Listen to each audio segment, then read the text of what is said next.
What's up, folks? Welcome back to Eagle's Nest. A little windy day, so I apologize about that. Today's episode, we're going to talk about condition training for ruck matches. So, some of you guys might know, but I'm entering into the Competition Dynamics hosted by Burris this year in Douglas, Wyoming. So, condition training, being fit, having lots of stamina really helps out. Get your shots on steel a lot better than if you're fatigued. So this is a team steel safari match, and what that means is I'm basically going to be hunting for steel at unknown distances. So what I got on today is obviously my rifle, and I've been running for about a mile so far. So pretty extremely winded out, but we'll see how we do. I also have my Sig Kilo BDX 3000. So, whew, that was a good 600-yard jog there. But condition training, extremely important. If you guys want to see how I do, stick around.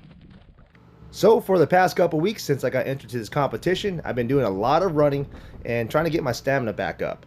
Now this match does consist of a pretty fast pace. You do get scored and you do get extra points for any time that you have left. We have exactly 1 hour, 6 to 8 stages, and I'm going to be shooting primary with the X-ring being secondary on the AR. So as a primary shooter, I have a lot of responsibility. I can only engage a target once. If I miss, I drop that point. So how this match is going to work is the secondary shooter is going to get to the stage area, and we're going to both be on glass trying to find these targets. There's going to be a perimeter from either left to right where these targets are going to be, unknown distances.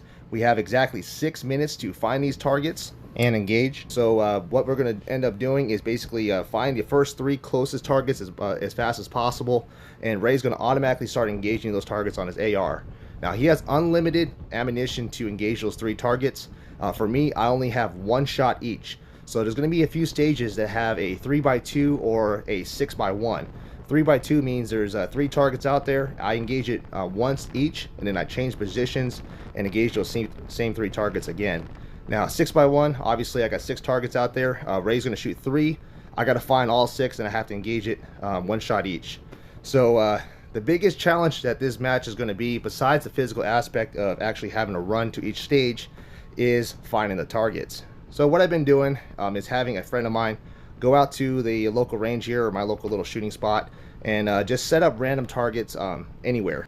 So he basically just texts me and says, hey, we got 2 new targets up.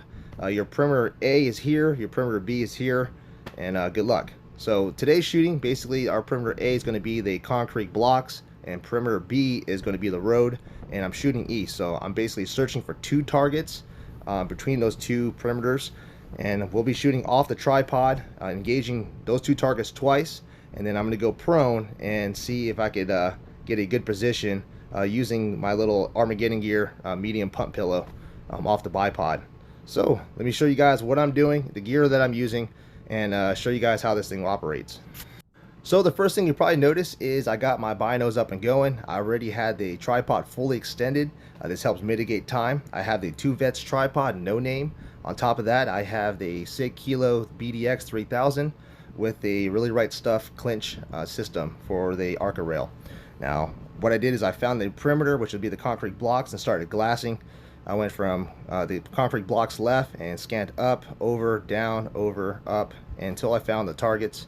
I went ahead and got the range for it with the built-in rangefinder, and this thing is paired up with my Kestrel 5700 Elite, which gives my shooting solution.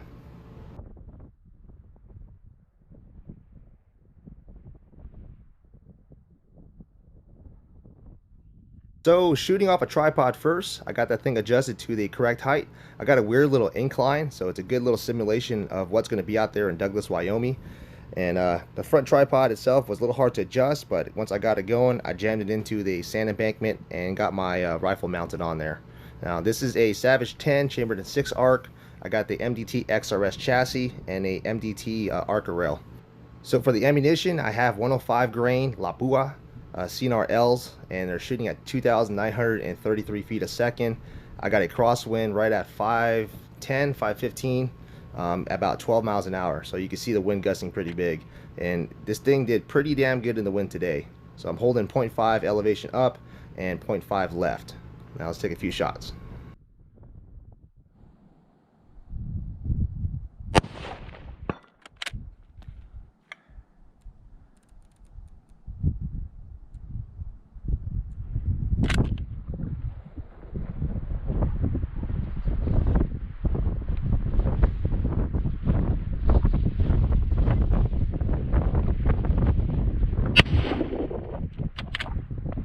Engaging the 375-yard target, that wind call was about 2/10 too much, so I was a little bit upset there.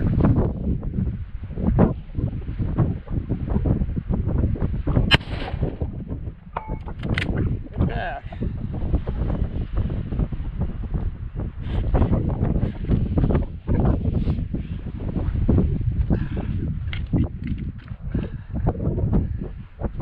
So I tried setting up the Tacticam and just didn't have luck getting this thing to record.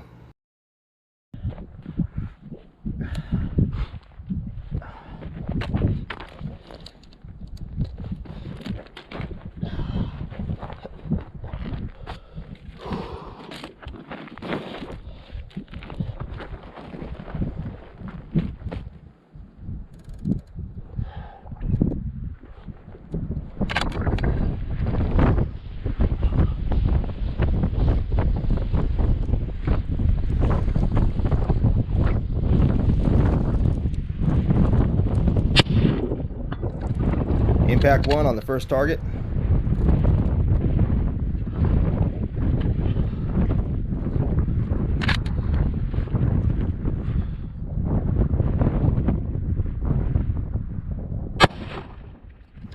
Impact 1 on the second target. Like I hit the top edge of the target, so I didn't get that impact confirmation. Just over the top, that calculated dope was about 2/10 high, so I'm holding 2/10 low. Those two cases stuck due to a damaged ring. It's got 15 reloads, so I'm tossing those out.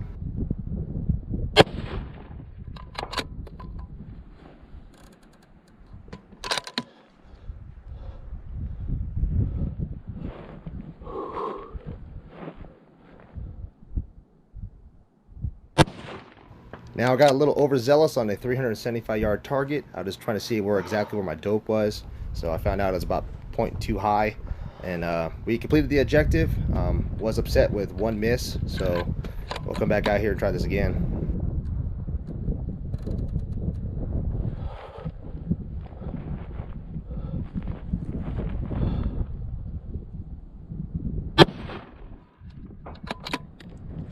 So I'm running very minimal in this match. I'm basically just want to be able to grab my gear and get going and hustle to the next stage. That will help gain some time and hopefully some extra points. So what I'm going to be using is a chamber flag. I did find out that if I drop the mag and kind of push the bolt forward about halfway, insert the mag, it locks the bolt in for me. So that makes it safe. And right here I'm basically have a small clip for my Armageddon Gear medium pump pillow. I'm going to put this on the side of my belt here. And then I'm using a 2-point sling. So I got the Biathlon sling here and from Tab Gear. Not really liking it, so I'm going to try out some other ones. However, I am basically throwing this over cross shouldering this and having the rifle pointed down. That seems to be the most comfortable for me. So like I stated before, I'm running the no-name tripod from 2Vets.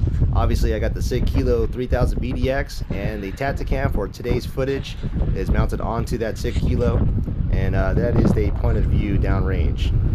So this tripod is carbon fiber. It weighs roughly 4 pounds, and the Sig Kilo BDX 3000 is another 4 pounds, so a total combined weight of around 8 pounds.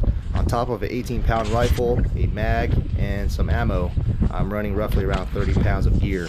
So it's about light as I could get. If you have any suggestions, comment below, let me know.